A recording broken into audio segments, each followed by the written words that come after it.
কেউ কথা রাখেনি।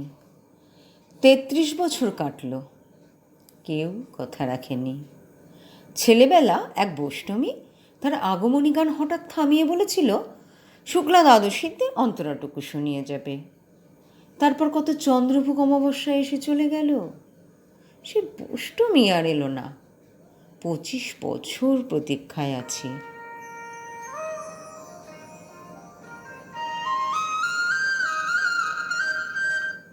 মামাবাড়ির মাঝি নাদের আলী বলেছিল, বড় হও দাদা ঠাকুর, তোমাকে আমি ৩ প্রহরের বিল দেখাতে নিয়ে যাব। সেখানে পদ্মফুলের মাথায় সাপ আর ভ্রমর খেলা করে।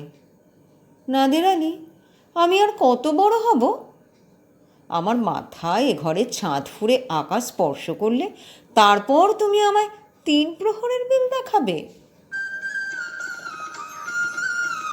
একটাও রয়্যালগুলি কিনতে পারেনি কখনো। লাঠি লজেন্স দেখিয়ে দেখিয়ে চুষেছে লস্কর বাড়ির ছেলেরা। ভিখারির মতন চৌধুরীদের গেটে দাঁড়িয়ে দেখেছি ভিতরে রাস উৎসব। অবিরল রঙের ধারার মধ্যে সুবর্ণ কঙ্কণ পরা ফর্সা রমণীরা কত রকম আমোদে হেসেছে। আমার দিকে তারা ফিরেও চায়নি। বাবা আমার কাঁধে ছুঁয়ে বলেছিলেন, দেখিস একদিন আমরাও। বাবা এখন অন্ধ, আমার দেখা হয়নি কিছুই। সেই রয়্যালগুলি, সেই লাঠি লজেন্স, সেই রাত উৎসব আমায় কেউ ফিরিয়ে দেবে না।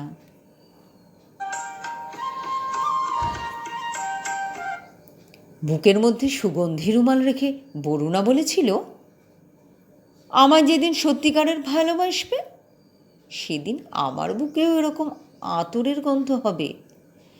ভালোবাসার জন্য আমি হাতের মুঠোয় প্রাণ নিয়েছি। দুরন্ত ষাঁড়ের চোখে বেঁধেছিলাম লাল কাপড়। বিশ্ব সংসার তন্ন তন্ন করে খুঁজে এনেছি ১০৮টা নীলপদ্ম। তবু কথা রাখেনি বরুণা।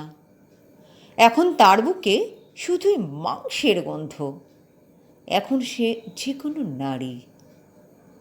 কেউ কথা রাখেনি।